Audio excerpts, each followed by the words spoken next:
Good morning. ঘুমোচ্ছিলাম জানো, Maggi আমাকে ঘুম থেকে তুলে নিজে খাটের ওপর উঠলো, উঠে এরকমভাবে বসলো। এবার কি না আমাকে ওর সেবা করতে হবে, ওর চুলকে দিতে হবে, ওকে আদর করতে হবে।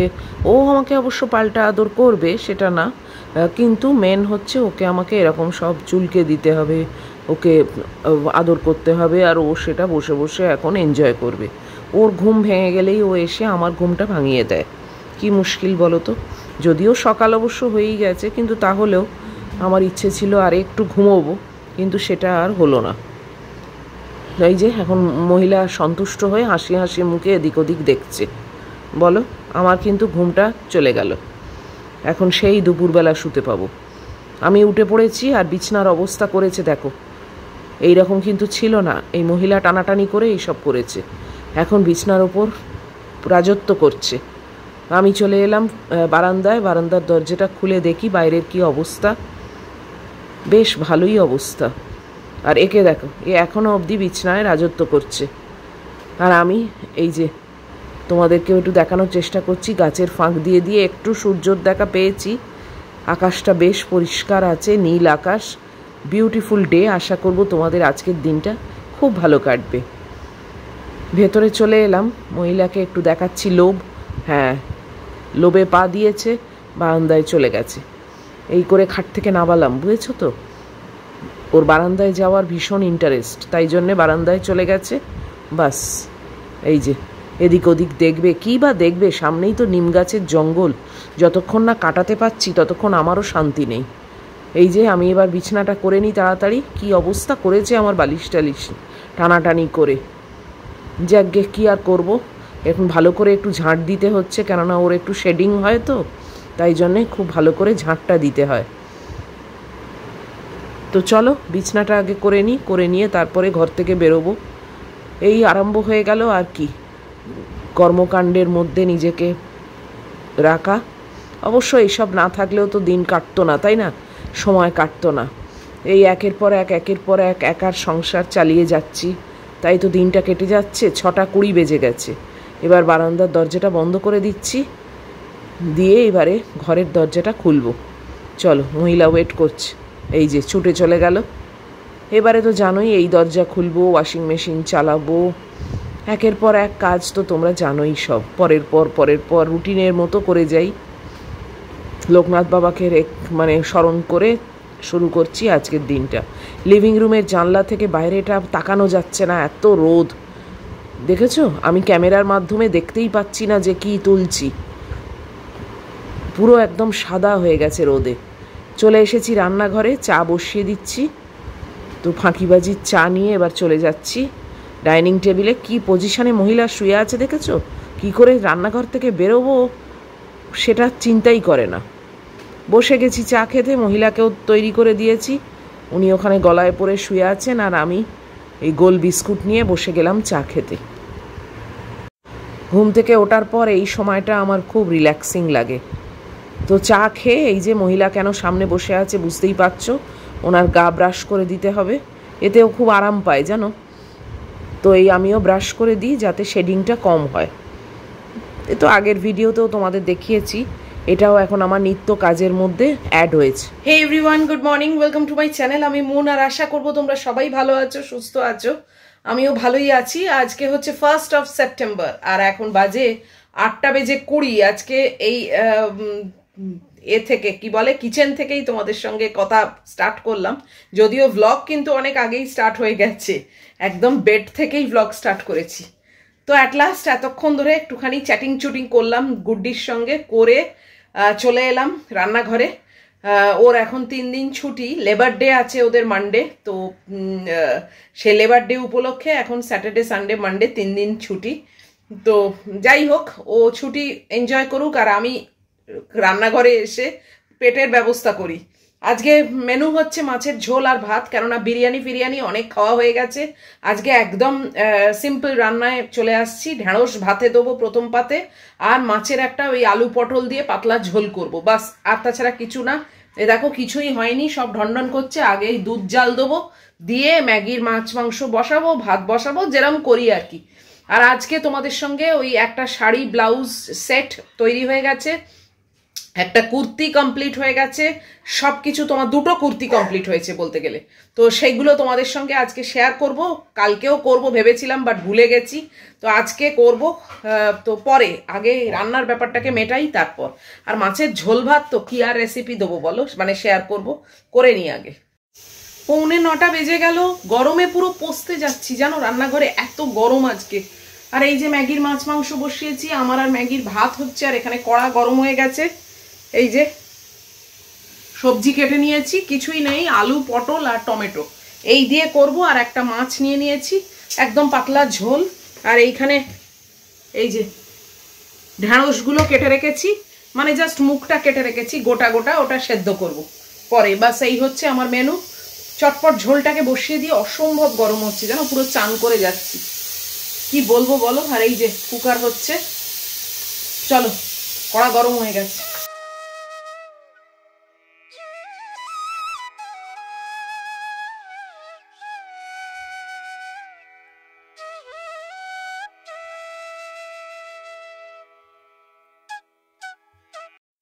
মাছটা ভাজতে দিয়ে একটু জানলার কাছে এসে দাঁড়িয়েছি, অসম্ভব গরম হচ্ছে, পুরো চান করে যাচ্ছি।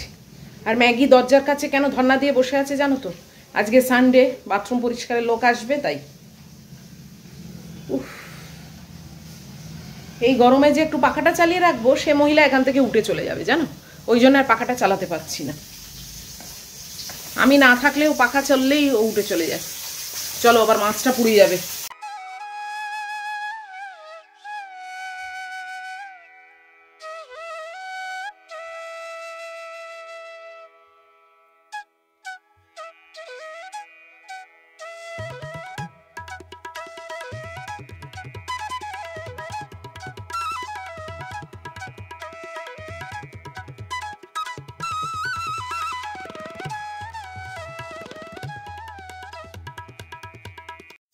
মাছের ঝোলটা এই যে বসিয়ে ঢাকা দিয়ে দিয়েছি, ম্যাগির মাছ মাংসটা হচ্ছে এখনো, আর ভাতটাও বন্ধ করে ঢাকা দিয়ে দিয়েছি। এবার একটু বাইরে যাচ্ছি, অসম্ভব গরম, বাপরে পারা যাচ্ছে না। এখন তো ব্রেকফাস্ট ওটস করবার প্ল্যান আছে, কিন্তু যতক্ষণ না একটা মানে গ্যাস খালি হচ্ছে না, কিছুই করতে পারবো না। তাই জন্য এখন একটু বসি, আর পাচ্ছি না, এত গরম না। এক্ষুনি বাথরুমের লোক এসে যাবে, চলো একটু বসি আগে, তারপর আসছি।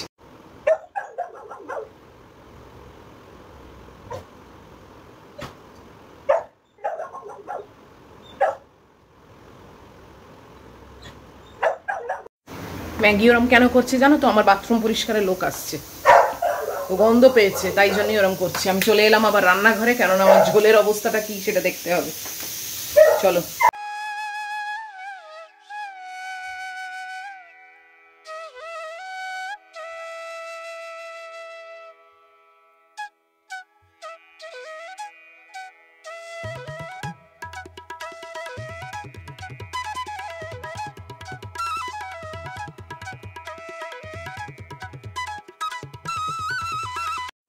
ম্যাগিকে দেখেছো, আমার বাথরুম পরিষ্কারের লোক এসে গেছে, সেইখানে ধন্না দিয়ে বসে আছে। এতক্ষণ ধরে ওকে দিয়ে আদর খাওয়ালো, মানে ওর কাছ থেকে আদর খেলো আর কি।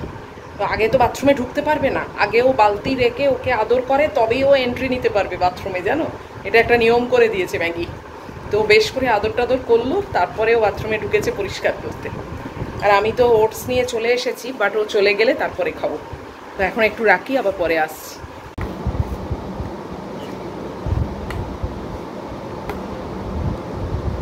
আমার খিদে পেয়েছে, আমি খাওয়া স্টার্ট করে দিয়েছি। এখন ওই ভেতরের বাথরুম থেকে বাইরের বাথরুমে এসেছি, আর ম্যাগি সুপারভাইজ করে যাচ্ছে পেছন পেছন, ম্যানেজারের মতো।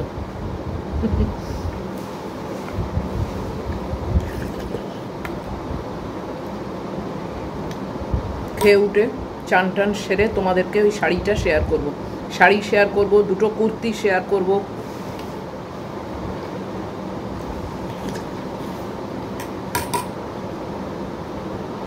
চলো এখন খেয়ে নিই। 10:25 বাজে, আর দেখতেই পাচ্ছ আমাকে চান করে চলে এসেছি। আমি শ্যাম্পু করেছি আজকে, খুব ফ্রেশ লাগছে, আর সব থেকে মাথাটা হালকা লাগছে, এটাই হচ্ছে খুব ইম্পর্টেন্ট আমার। কালকে ইচ্ছে আছে একটু কালার করার, তো ওই জন্য আজকে একদম পুরো শ্যাম্পু ট্যাম্পু করে আমি ফ্রেশ, ম্যাগুর খাবারও ওখানে দিয়ে দিয়েছি। আর আমি এসে গেছি এবার তোমাদের কয়েকটা জিনিস দেখাবো বলে। তার আগে দুটো ইনফরমেশন দিয়ে দিই। একজন আমাকে জিজ্ঞেস করেছিলে যে আমি কি চাল খাই, মানে ভাত যে খাই সেই চালটা কি। তো আমি জানিয়ে দিই, আমি মিনিকেট সুপ্রিম যে চালটা সেটাই আমি খাই, বরাবর তাই খেয়ে আসছি।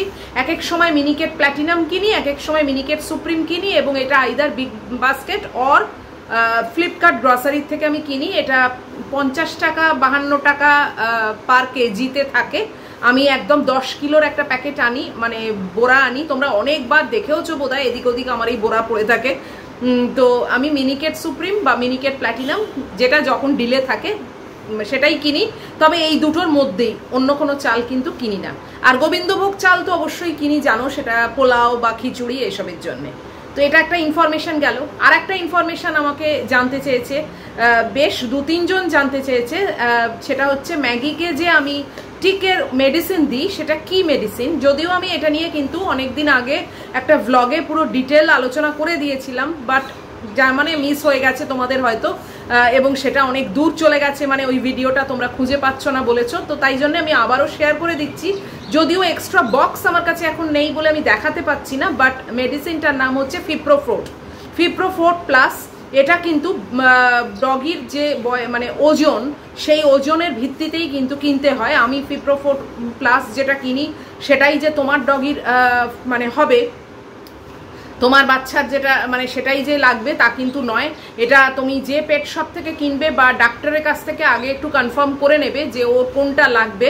আর এটার নিয়ম হচ্ছে যেদিনে লাগাবে সেদিনে সকালে অবশ্যই ওকে ভালো করে শ্যাম্পু করে চান টান করিয়ে ফুল ড্রাই করে একদম স্কিনের ওপরে এটা কিন্তু ড্রপ করে দিতে হয়। এইটুকুনি মেডিসিনটা, এটা 400 সামথিং দাম। তো ওই মেডিসিনটা কিন্তু লোমের ওপরে নয়, একদম লোম ফাঁক করে স্কিনের ওপর ডাইরেক্ট দিতে হয়, ওটা ভেতরে অ্যাবজর্ব করে নেয়। এবং এটা 1 মাস 5-6 দিন 10 দিন মতো পুরোপুরি কাজ হয় ওর, মানে গায়ে কিন্তু একটাও টিক আসে না, কিচ্ছু হয় না, এবং এটা কোনো ইরিটেশনও হয় না, কোনো সাইড এফেক্ট নেই। খুবই ভালো ওষুধ, এবং আমি এটা অনেক দিন ধরে ইউজ করছি, প্রায় বছর 2 হয়ে গেল। আমি এটা 2-2.5 ওপর হয়ে গেল। ওর তো এখন 4 বছর বয়স, তো হ্যাঁ 2.5 to 3 ইয়ার্স হয়ে গেল আমি ইউজ করছি। ওর ডাক্তার এটা দিয়েছিলেন, এবং ভীষণই ভালো ওষুধ। তো তোমরা এটা ডাক্তারকে জিজ্ঞেস করবে কোন মানে মেডিসিনটা লাগবে, according to that puppy's age আর ওয়েট, এইটা দেখে উনি যেটা প্রেসক্রাইব করবেন সেটাই তোমরা লাগিও। তো এই দুটো ইনফরমেশন তোমাদেরকে দিয়ে দিলাম। এইবারে আমি কয়েকটা জিনিস দেখাবো।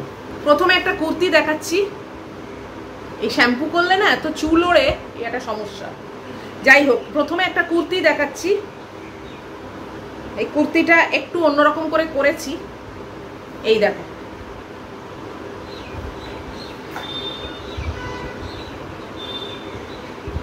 এটা একটা সাইডে এরকম কাজ দিয়েছি, আর একদিকে একটা মেয়ে একটা হাঁস নিয়ে বসে আছে জলের পাড়ে।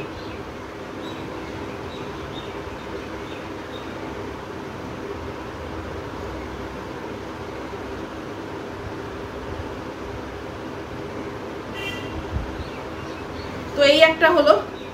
এবারে যে কুর্তিটা দেখাবো, এটা যে করতে দিয়েছে সে পুজোতে পরবে, লক্ষ্মী পুজোতে। তো তাই জন্য আমি সেইটা থিমটাকে মাথায় রেখেই এটা একটু অন্যরকম করে করেছি, দেখো।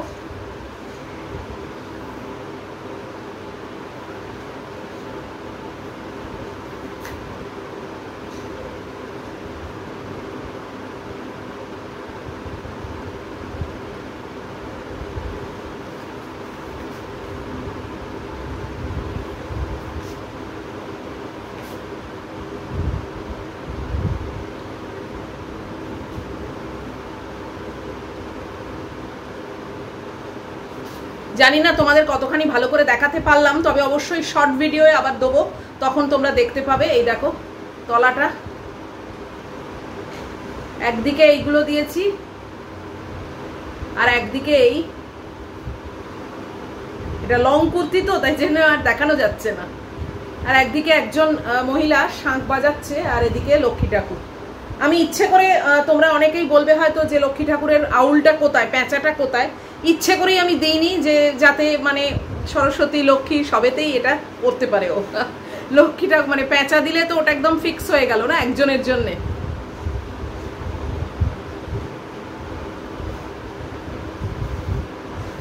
তো এইটা একটা করেছি।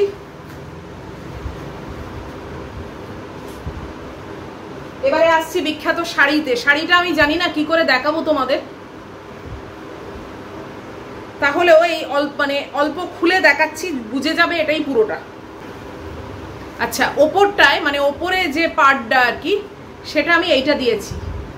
এই শাড়িটা কিন্তু কটন লিনেন শাড়ি। তো দেখো ওপরের পার্টটা আমি এরকম দিয়েছি,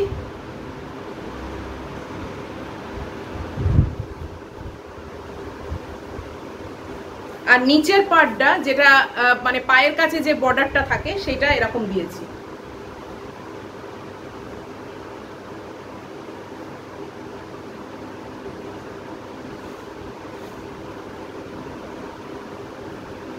আর আঁচলটা দেখাচ্ছি। শাড়ি দেখানো না একটু ডিফিকাল্ট, তাও চেষ্টা করছি যতটা তোমাদেরকে দেখানো যায়।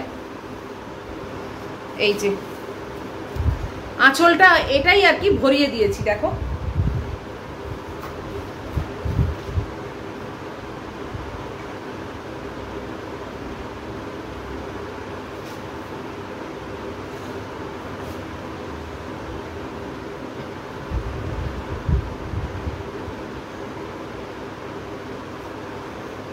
আশা করি বুঝতে পেরেছো। আর এর সঙ্গে ব্লাউজ পিস ছিল, সেটাতেও কাজ করে দিয়েছি যাতে ম্যাচিং করে পরতে পারে। এই যে এইটা হচ্ছে ব্যাকে থাকবে, ঠিক ওটার সঙ্গে ম্যাচ করে, দেখো এটা পিঠে পড়বে, আর এই দুটো হাতে দেখো এই পড়বে।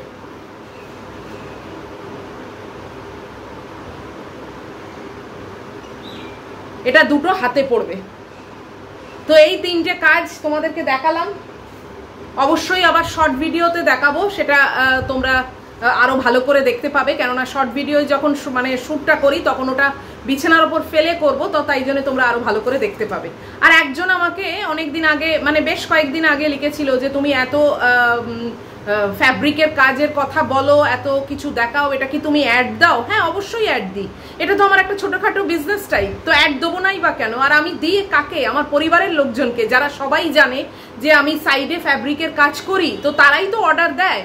তো তাদের ভালোবাসাতেই তো আমি এটা মানে বাস্তবায়িত করেছি, আমার ড্রিমটাকে। আমার অনেক দিনের যে ছোটবেলাকার ইচ্ছে সেটা আমি বাস্তবায়িত করতে পেরেছি আমার পরিবারের সবার ভালোবাসায়, সবার সাপোর্টে। তারাই তো আমাকে কাজটা দেয়। আর অবশ্যই এটা আমি অ্যাড দিই, এটা লজ্জার তো কিছু নেই। এটা তো মানে কিছু মানুষ যদি করে যদি কিছু আর্ন করার চেষ্টা করে, সেটা তো খারাপ কিছু না। এটা আবার মানে বলার কি আছে? হ্যাঁ, অবশ্যই আমি অ্যাড দিই। আর আমি প্রত্যেকটা কাজ সবাইকে দেখাই, এবং আমার পরিবারের লোকজন সবাই এটা দেখবার জন্য ওয়েটও করে, এবং তারা বলেও যে তুমি কাজ শেষ করে অবশ্যই আমাদের দেখাবে। তো হ্যাঁ, অ্যাড দিই, তো কি হয়েছে তাতে? যাই হোক, এসব উৎপটাং কথাবার্তা না সত্যি শুনলেও অবাক লাগে, যে মানে মনটা কতটা ছোট সেটাই প্রকাশ পায়। যে একজন মানুষ সে যদি কোনো ব্যাপারে কিছু ভাবে এগোতে চায়, সেটাও অনেকের গাত্রদাহ হয় বা অনেকের জেলাসি হয়। যাই হোক, মানে সত্যি পাঁচটা মানুষ পাঁচ রকমই তো হয়। যাই হোক, বাট আমি কিন্তু ভীষণই প্রাউড ফিল করি আমার পরিবারের মানুষদের নিয়ে। তারা এতটাই ভালো এবং এতটাই আমায় সাপোর্ট দেয় যে তাই জন্যে আমি অনেক কিছু করবার সুযোগ পাই, এবং অনেক কিছু মনের ইচ্ছেকে বাস্তবায়িত করতে পারছি। তার মধ্যে একটা হচ্ছে আমার ফ্যাব্রিকের কাজ, একটা হচ্ছে ব্লগিং করা। তো তোমাদের সাপোর্ট ছাড়া আমি এতটা এগোতেই পারতাম না। তো যাই হোক, এইভাবেই তোমরা আমাকে সাপোর্ট করো। আর ওই উৎপটাং কয়েকজন লোক, তাদেরকে আমি ব্লকের লিস্টে রাখি, ওদেরকে আমি ধর্তব্যের মধ্যেই ফেলি না। যাই হোক, চলো এবারে আমি বসবো আমার কাজ করতে, আর এই ভিডিওটাকে এবারে শেষ করে দিচ্ছি। আজকে অনেক কিছু তোমাদের দেখালাম, ইনফরমেশন শেয়ার করলাম। তো যদি এগুলো ভালো লাগে তাহলে প্লিজ একটা লাইক, শেয়ার, কমেন্ট আর সাবস্ক্রাইব করো। সব ঠিকঠাক থাকলে নিশ্চয়ই আবার দেখা হবে তোমাদের সঙ্গে পরের ভিডিওয়ে। টিল দেন তোমরা খুব ভালো থাকবে, সাবধানে থাকবে। Love you all.